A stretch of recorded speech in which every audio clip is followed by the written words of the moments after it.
It all happened in less than 30 seconds. One moment, my disabled daughter Lily was breathing calmly through her oxygen mask, and the next, she was gasping, her tiny chest rising fast, her eyes wide with panic. I didn't understand what was happening. I thought the machine malfunctioned until I heard a faint shuffle near the doorway. And there she was, HOA Karen, standing with that smug, twisted smile, holding my daughter's oxygen mask behind her back like it was some kind of toy she had confiscated. "Rules are rules," she whispered. "Medical equipment isn't allowed outside approved hours." I froze. My daughter was turning pale. Karen stepped back like she had done nothing. But what she didn't know, what she could have never imagined, every second of her cruelty was being recorded in HD by the new security cameras she didn't know I had installed. Before the story begins, I want to ask you something. Which city are you watching from? Comment your city name below. I love seeing how many amazing people from all over the USA join these stories every day. And listen, before we get into what happened, please subscribe to the channel so you never miss a story like this again. Because what you're about to hear, it changed my life forever. Now, let's begin. My daughter Lily was born with a rare respiratory condition. She's 11, fragile, and the sweetest soul you'll ever meet. She needs her portable oxygen system to breathe properly, especially when she gets stressed or overheated. Despite her medical challenges, she tries to live a normal life.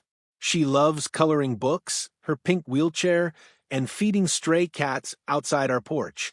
We moved into this HOA neighborhood because it was supposed to be peaceful and safe. But safety means nothing when cruelty lives next door. And that cruelty had a name, Karen, our HOA president, a woman who cared more about rules, lawns, and aesthetics than the humans who lived around her. She had already complained about Lily's wheelchair scuffing the sidewalk tiles, and once sent us a violation notice because Lily's medical tubing was visible from the street. I always knew she was heartless, but I never thought she was capable of something this monstrous. The day she hid Lily's oxygen mask, everything changed. We uncovered the truth. We exposed her lies. And the whole community saw her real face, thanks to the security cameras she never knew I had installed. Now, let me take you back to the exact moment everything went horribly wrong. It was a Saturday afternoon, warm and peaceful, one of those days where the sunlight falls softly through the kitchen blinds and makes everything feel a little safer than it really is. Lily was sitting on the porch in her wheelchair, coloring a picture of a kitten wearing a bow, her favorite thing to draw, while her oxygen machine hummed gently beside her. I was inside preparing lunch, keeping the front door open, so I could see her every few seconds. Nothing seemed unusual about that day. Nothing seemed dangerous. Nothing seemed like the calm before the storm that would shake every corner of our quiet HOA neighborhood. But trouble always announces itself quietly before it explodes.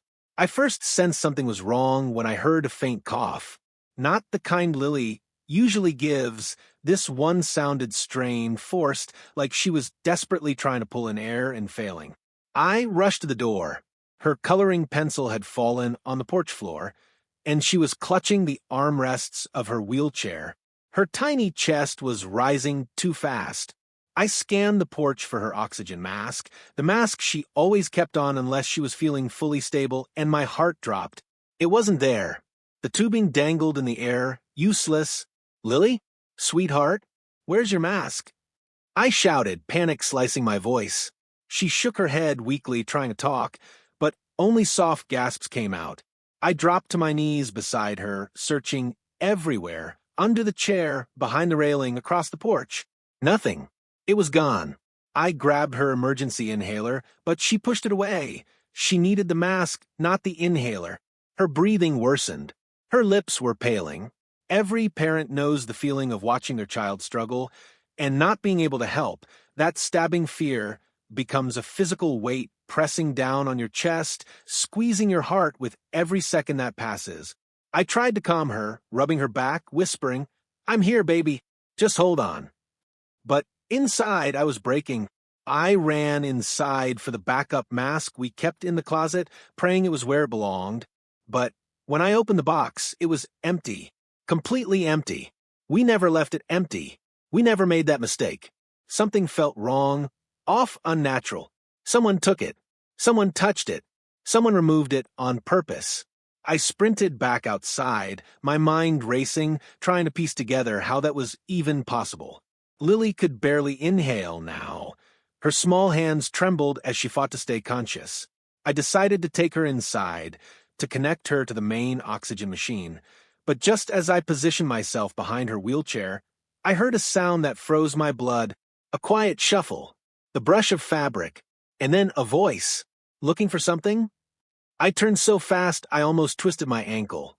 Standing at the edge of my porch, wearing her HOA badge like some kind of sheriff from a nightmare, was Karen, her short, blonde hair pinned back, sunglasses resting on her head, her posture stiff with arrogance. And in her hand was Lily's oxygen mask. She held it so casually, like it was nothing more than a piece of litter she picked up from her lawn. "What are you doing with that?"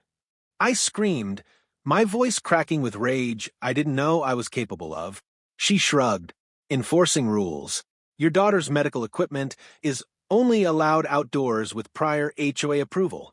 You didn't submit a request." For a moment, I couldn't speak. I couldn't breathe myself. This woman, this cold-hearted monster, was holding my child's lifeline like a toy. "Give it back." I lunged forward, but she stepped back, lifting the mask higher, almost taunting me. Behind me, Lily's breaths turned into sharp, wheezing squeals. She needed the mask now. Not in a minute. Not in 10 seconds. Now. She can't breathe.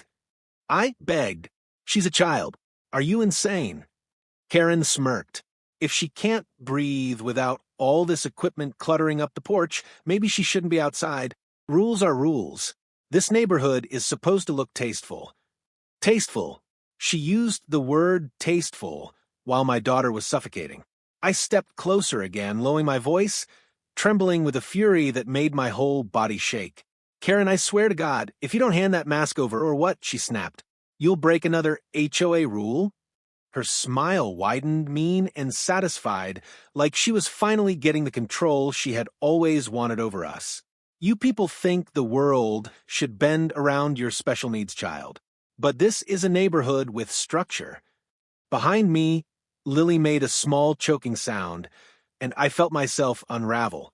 All the fear, all the panic, all the helplessness exploded inside me. I didn't care about rules. I didn't care about Karen's authority. I cared about my child, and she was dying. This isn't a game. I shouted so loud birds fled from a roof. "She needs it to live." "Exaggeration," Karen scoffed. "You parents dramatize everything nowadays." I took one step forward, then another, until we were face to face. My hands shook with adrenaline.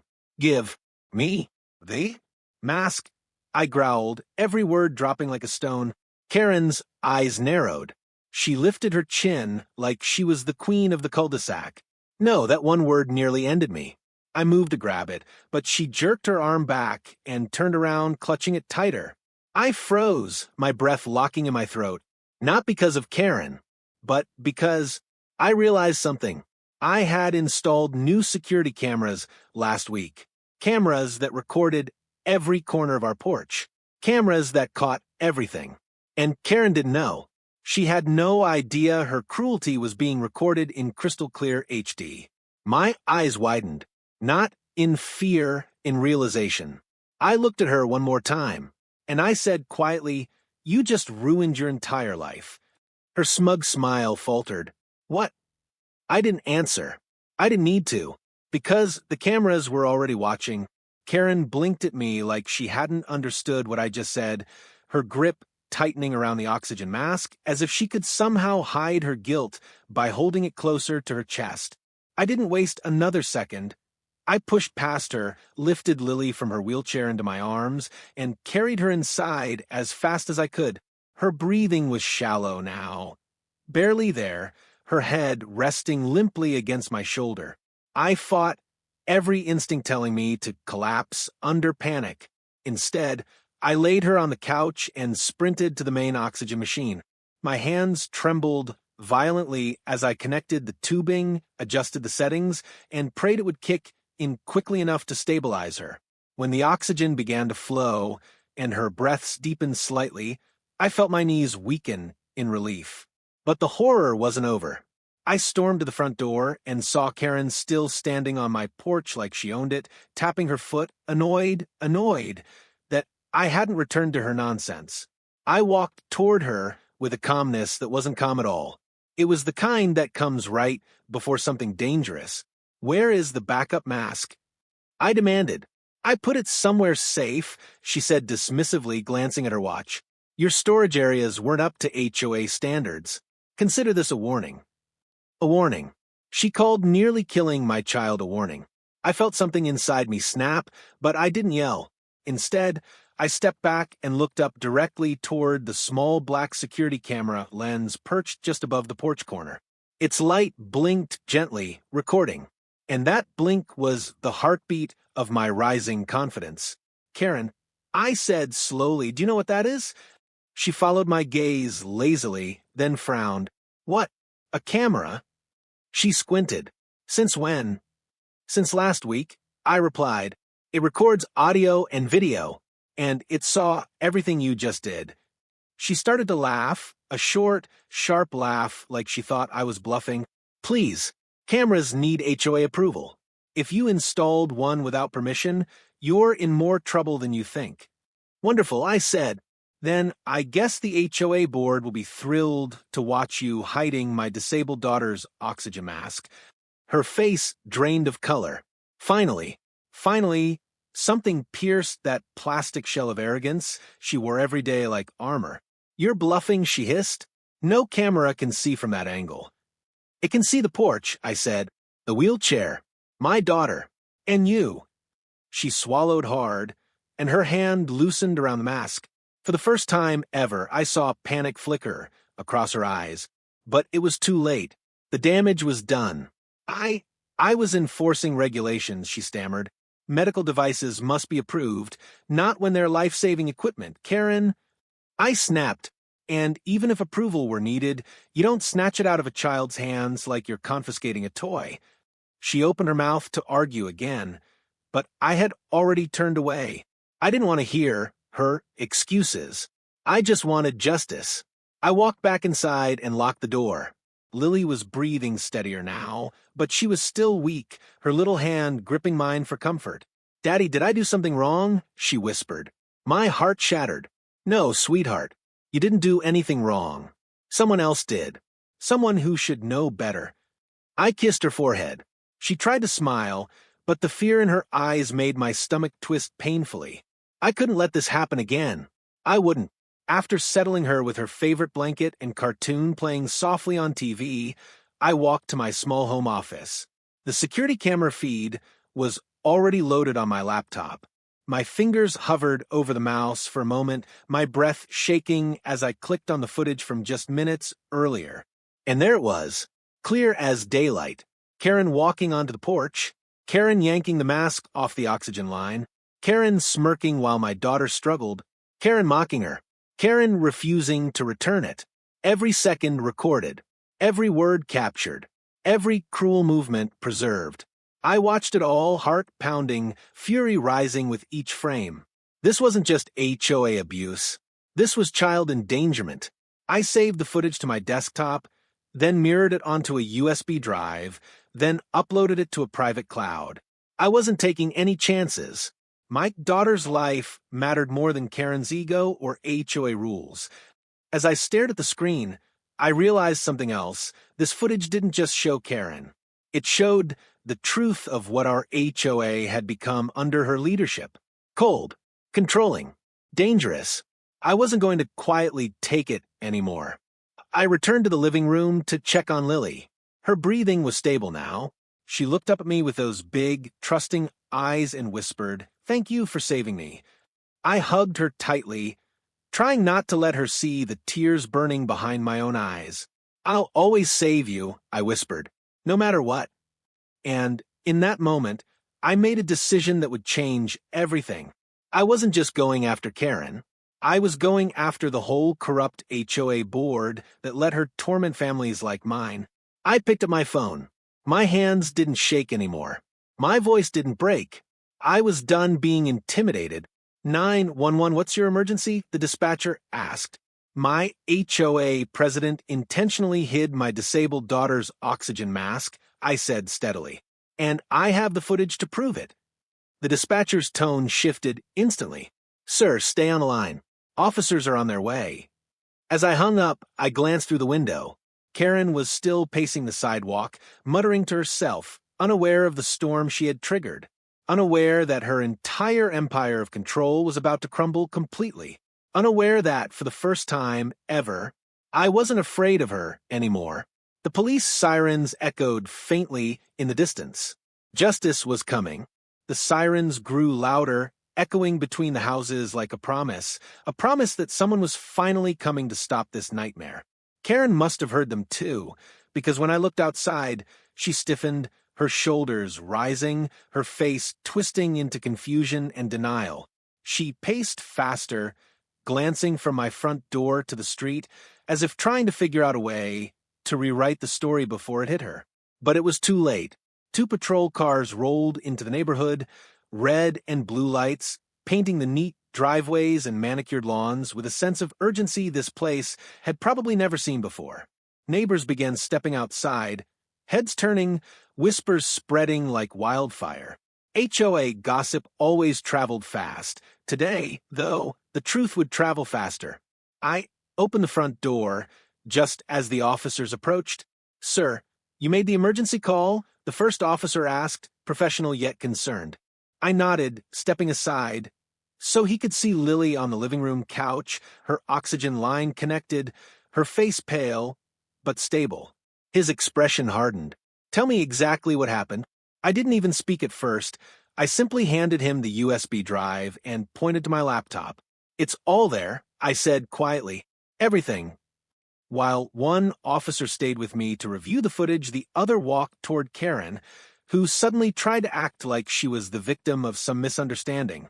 Officer, thank goodness you're here, she began, putting on that fake, composed HOA president smile. This man has violated neighborhood regulations and is trying to blame me. Ma'am, the officer interrupted sharply. I'll speak with you in a moment. She blinked, thrown off by his tone. Inside, the second officer clicked play. The footage began. Karen stepping onto our porch, looking around, spotting the oxygen mask, grabbing it, pulling it away from machine, smirking, taunting, ignoring Lily's distress. Every cruel detail, every word she said, every second she delayed returning the mask. The officer's jaw clenched. His partner stepped inside halfway through the recording, and the two exchanged a look I had seen only in people confronted with something deeply disturbing. Sir, one of them finally said, This is serious. Very serious. I know. My voice cracked a little. She nearly killed my daughter. They didn't argue. They didn't hesitate. They didn't treat it like a neighbor dispute or an HOA disagreement. They treated it like a crime.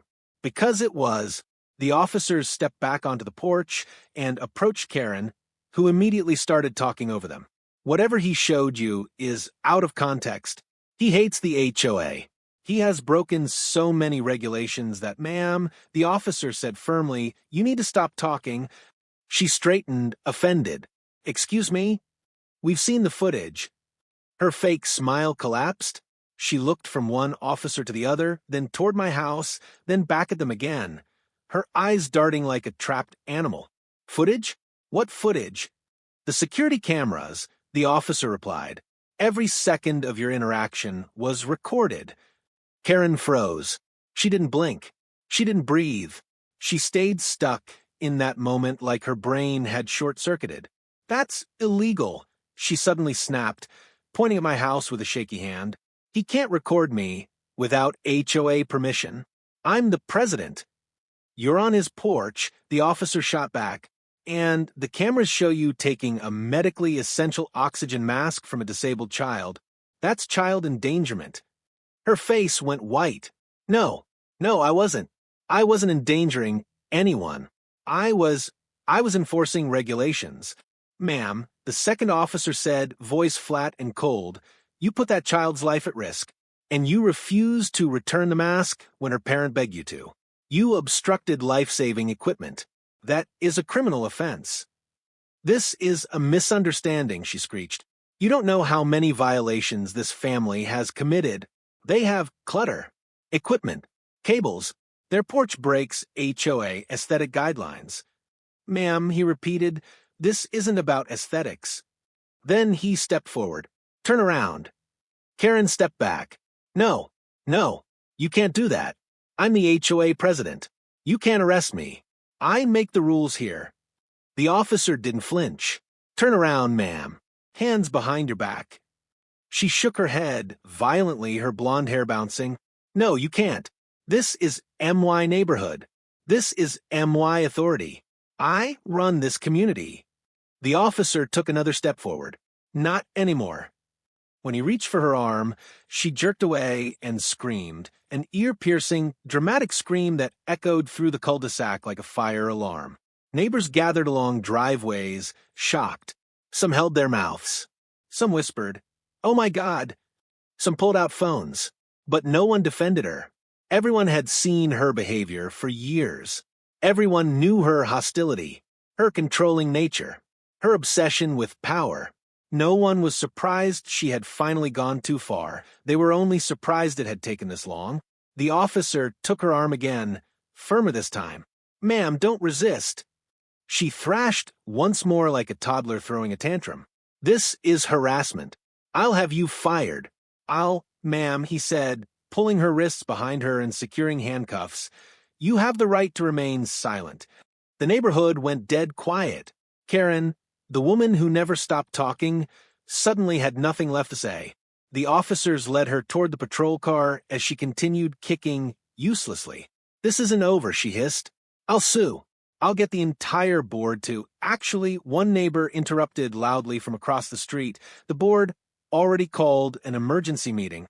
They've wanted you gone for years." More neighbors murmured in agreement. Karen's mouth fell open. Betrayal washed across her face, deep, searing betrayal from the group she believed worshipped her. The board wasn't protecting her. The neighbors weren't defending her. The authority she clung to was dissolving right in front of her eyes, and she couldn't stop it. As the officers loaded her into the car, I stood in the doorway, watching silently. Lily held my hand from behind. "Daddy, is she going away?" she whispered. I squeezed her hand gently. "Yes," I said softly. "She won't hurt you again." Her shoulders relaxed for the first time all day. She leaned against me and whispered, "Good." The patrol car door shut. Karen's panicked face disappeared behind tinted glass. And with that, the woman who terrorized the whole neighborhood, especially us, was finally out of power, and the real battle was just beginning. When the patrol car carrying Karen disappeared around the corner of our subdivision, the neighborhood slowly exhaled for the first time in years. But that small moment of relief didn't last long, because what happened next proved that Karen wasn't the only problem, she was simply the loudest one. The officer stayed behind to take a formal statement, and as I spoke, neighbors began gathering closer, murmuring anxiously, whispering bits of their own stories. Little confessions of bullying, intimidation, fines, threats, and official notices that never made sense. It became clear that Karen's arrest had cracked open a door everyone had been too afraid to touch before. When the police left, a hush fell over the neighborhood. People stood in small clusters, whispering nervously. Then, across the street, Mr. Thompson, an elderly man who rarely spoke, cleared his throat and walked toward me. "Son, I need to tell you something," he said, quietly. His voice shook, not from age this time, but from something heavier. "Karen's been targeting your family for months. And it wasn't just about rules. She's been hiding things. Important things." I frowned. "What do you mean?" He glanced around, then lowered his voice. "Come inside. You need to see what the HOA board sent me last week." That sentence alone sent chills down my spine. I followed him to his porch, where he revealed a stack of letters, dozens of them, all stamped with the HOA logo, all containing suspiciously similar accusations about our family, words like violation, disruption, hazard, community image, and other phrases designed to paint us as the neighborhood problem. Every letter had Karen's signature, but the dates on them didn't add up. Some were dated months before we moved in. 3 were marked, issued, but neighbors insisted none were ever mailed. "She forged these," Mr. Thompson whispered, "probably to build a case against you." My blood ran ice cold. Why? I asked, why target my daughter? His eyes softened. Because you didn't bow down to her like everyone else. His tone darkened. And because she didn't want a disabled child visible in the neighborhood. She thought it lowered the appearance of the community. My heart clenched in rage. She hated that Lily existed. She hated that Lily was strong, he corrected. She hated that you didn't hide her. I felt sick, but that wasn't all. Mrs. Martinez, the sweet woman who lived 3 houses away, approached with her phone trembling in her hand. "You need to see this," she whispered. She opened her photos.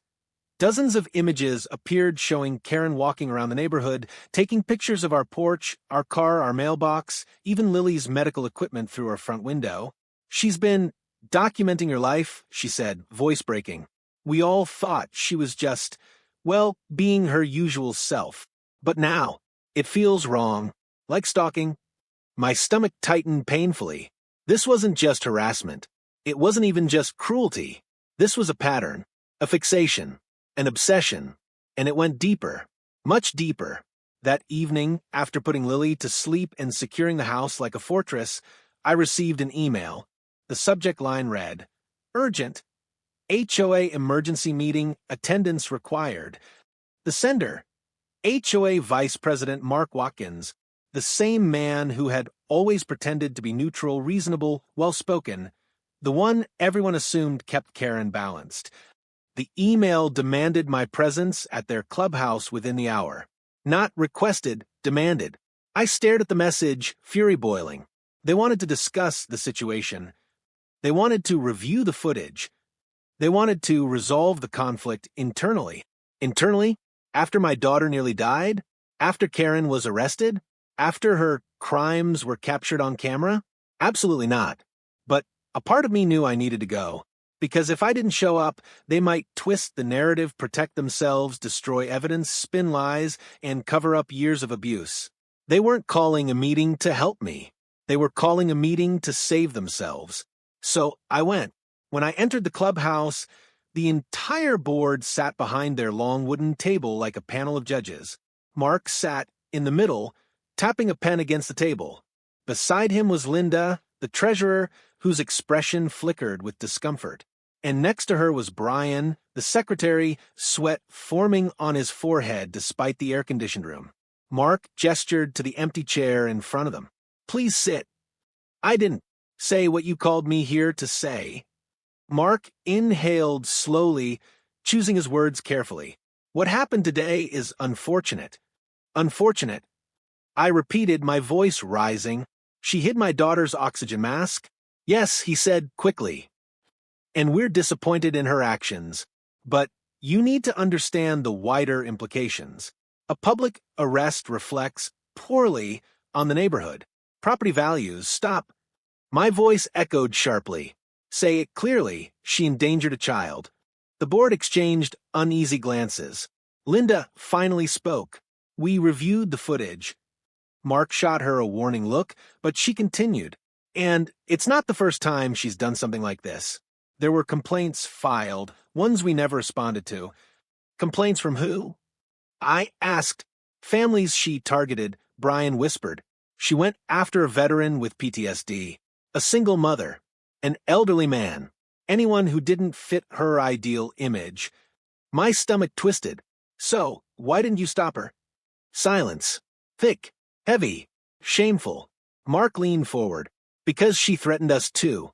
She had access to all community records. She knew everyone's weaknesses. She knew about late payments, private disputes, even personal secrets." His voice shook now.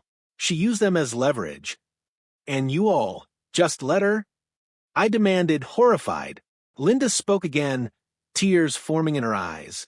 "We thought if we complied, she wouldn't turn on us. But she became more extreme, more controlling. We were afraid. I ran a hand through my hair, disbelief surging inside me. So instead of stopping her, you became her accomplices. Mark's jaw tightened. We're trying to fix it now. No, I cut in.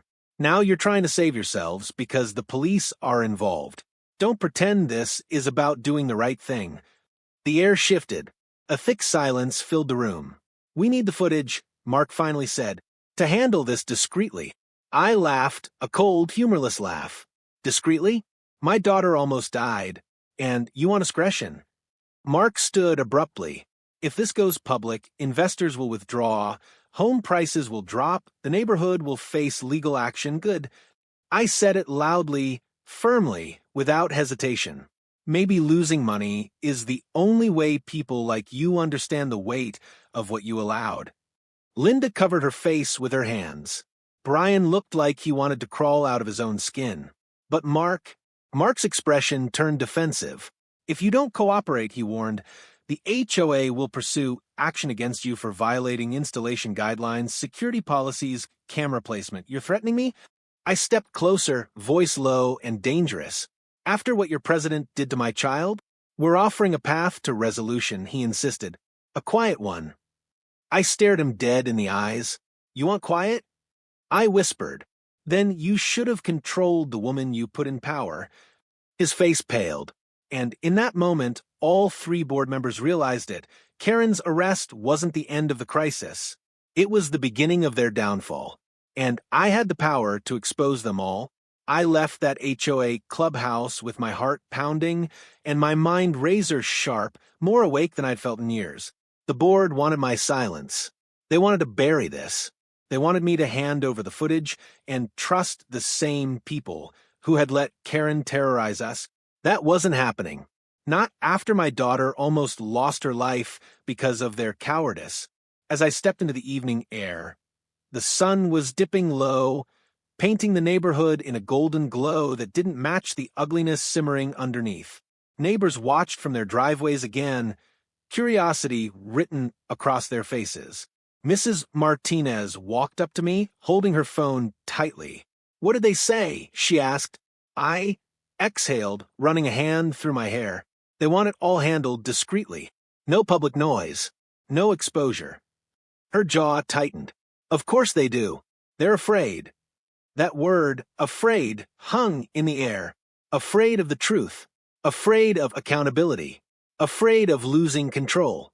I glanced back at the clubhouse, then at my house where my daughter was sleeping, breathing with the help of a machine that should have never been taken from her. I knew what I had to do. That night, after I tucked Lily in and kissed her forehead, I sat down at the kitchen table with my laptop. The screen glowed in the dim light as I opened the folder with the footage.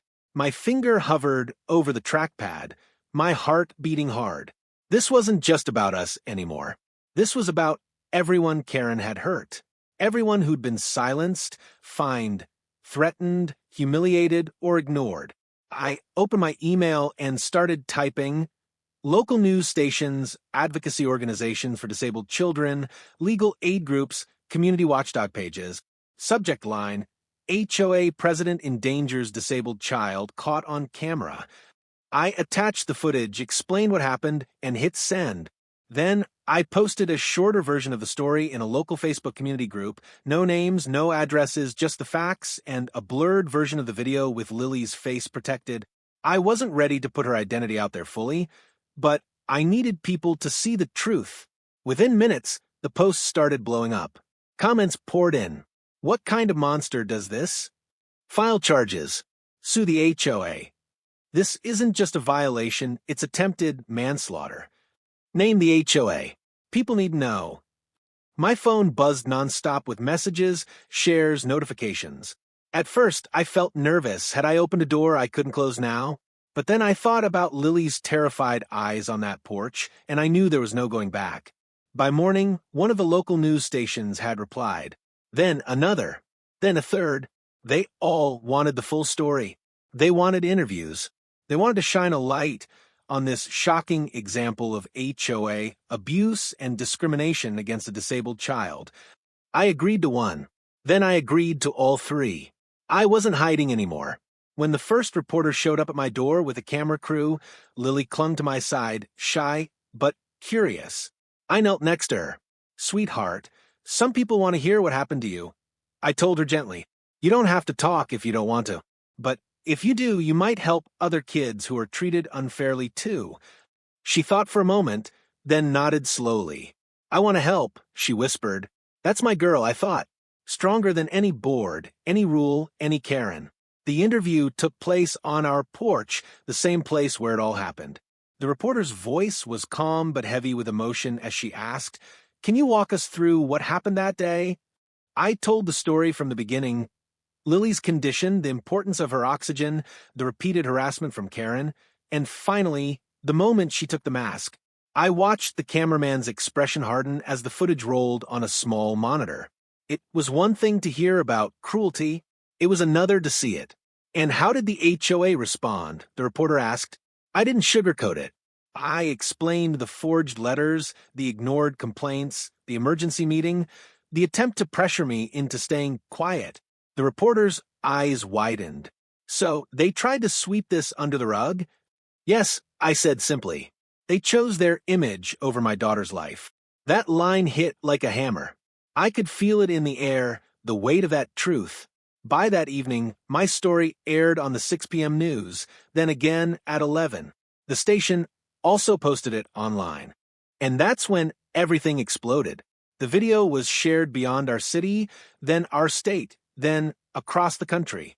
My inbox flooded with messages, parents of disabled children, families who'd been bullied by HOAs, strangers offering support, lawyers volunteering help, advocacy groups reaching out. "We're with you. We've gone through the same thing. Tell us how to help." But not everyone was silent on the other side. The HOA board panicked. Mark sent me a flurry of emails. "You had no right to publicize this. You've damaged the reputation of the community. We demand that you take the video down." I didn't even bother replying. They weren't worried about my daughter's trauma. They were worried about their brand. The next day, a bigger twist hit. The state's Disability Rights Office reached out. They'd seen the footage and were opening an investigation. Then a civil rights attorney called and said, "You have a strong case, not just against Karen, but against the entire HOA." My mind spun. This was bigger than I imagined, bigger than our neighborhood, bigger than property values and HOA newsletters. This was now about discrimination, neglect, and abuse of power at a legal level.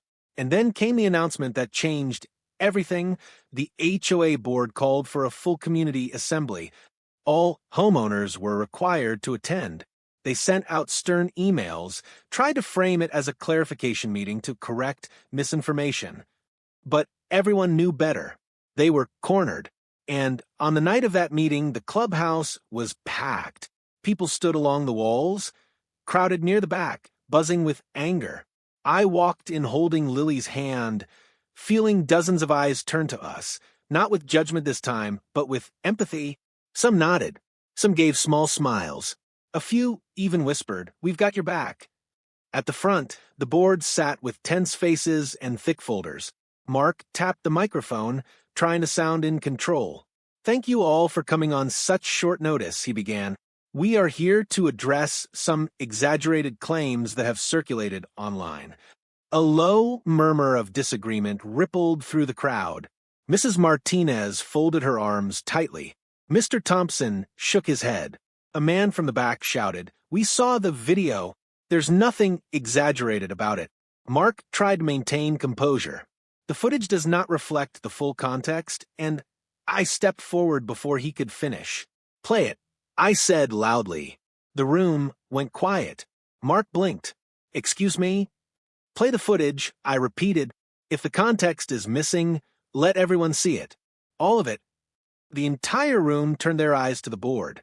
Linda looked down. Brian fidgeted. Mark swallowed. He knew refusing would make him look worse. Slowly, reluctantly, he connected a laptop to the projector. The lights dimmed. The screen lit up. And there was again the moment Karen walked onto our porch and took the oxygen mask from my daughter's face. Only this time, the whole neighborhood watched together. No one could look away. Every second dragged like an eternity. When the video ended, no one spoke. No one moved. The silence was so heavy it felt like the room had stopped breathing along with Lily. Then someone whispered, "Monsters!" Another, "How could you let this go on?" And then, the dam broke. The room erupted like a storm breaking open, all at once. Voices rose, chairs scraped, people gestured angrily toward the board. Some shouted that they'd kept quiet too long. Some demanded resignations. Others demanded arrests. Mark tried to speak over the chaos, banging the microphone, but no one listened anymore. The power he'd clung to, the authority he had hidden behind, evaporated under the weight of the truth. Mrs. Martinez stepped forward first. "You let this happen," she said, pointing at the board with trembling fury. "You let her terrorize us, threaten this child. And you did nothing." Then, Mr. Thompson's voice cut through the room, strong despite his age. "I'm done being scared of people who hide behind paperwork. I want every one of you off that board." A chorus of agreement followed. Loud, unanimous, unshakable. The board members looked trapped, their faces pale, their confidence shattered. Finally, Linda, the treasurer, stood up slowly. Tears streamed down her cheeks as she looked directly at me, then at Lily. "I'm sorry," she whispered. "We should have stopped her. We should have protected you." Brian nodded silently beside her, shame written across his face. But Mark clenched his jaw and slammed his folder closed. "You're all overreacting," he snapped. "This is being blown out of proportion. A child almost died," someone shouted from the back. "Because of your president," yelled another. "And you covered it up," another neighbor added, stepping forward angrily. The atmosphere grew thick, electric, and Mark realized there was no world where he could win this fight. He looked around at the furious faces, the glaring eyes, the turned backs, and something inside him broke. "Fine," he spat. "If you all want to destroy the HOA, then go ahead." He grabbed his briefcase dramatically, almost knocking over the chair, and stomped toward the exit. "I resign. Good luck running this circus without me." The door slammed behind him. Silence fell for a moment, and then the entire room exhaled as if someone had lifted something immense and poisonous out of the air. Linda and Brian followed him out, quietly placing their badges on the table before slipping away in shame. And just like that, the entire board was gone. The HOA, the thing that had controlled and suffocated this neighborhood for years, collapsed in a single night. But justice wasn't finished yet. Not even close. After the meeting, dozens of neighbors formed a circle around me and Lily. Some apologized. Some shared their own stories of being threatened by Karen. Some asked how they could help us, how they could support Lily, and how they could ensure this never happened to another child. I looked down at my daughter, her little hand clutching mine, and for the first time in so long, she wasn't scared. She wasn't shrinking down in her chair. She was standing tall, looking around with brave, wide eyes. She whispered, "Daddy, they all believe us now." I knelt to her level and kissed her forehead. "They always should have," I said softly. The next week, everything changed. Karen's case went to the county prosecutor. The charges were serious: child endangerment, negligence, harassment, and obstruction of life-saving medical equipment. When she walked into the courthouse, she didn't have her HOA badge or her authority. She had handcuffs, legal fees, and a shattered reputation. She tried to argue. She tried to excuse herself. She even tried to blame me in the courtroom. But the judge shut her down instantly after watching the footage. The courtroom gasped. Even the bailiff shook his head. The judge's voice was sharp and unyielding. "Your actions were deliberate, cruel, dangerous. You endangered a disabled child. This court will not tolerate that." Karen was sentenced community service, a hefty fine, mandated counseling, and a restraining order preventing her from coming within 500 feet of our home. She cried. She begged. She complained that this would ruin her social status. The judge replied, "You ruined it yourself." And that was the end of her reign. But the aftermath wasn't just punishment, it was healing. A new, temporary community leadership formed, people who actually cared. The neighbors built a ramp extension for Lily, decorated it with colorful drawings. Someone donated a brand new portable oxygen system for emergencies. People brought flowers, casseroles, cards, and toys for Lily. "We're so sorry," they kept saying. "We should have protected her." Lily blossomed. She smiled more. She slept better. She stopped jumping when someone knocked on the door. And something inside me softened too. I was no longer fighting alone. One evening, weeks later, Lily sat on the porch, the same porch where everything happened, but this time she was safe, surrounded by colorful chalk drawings left by neighborhood kids. She held her kitten-coloring book in her lap.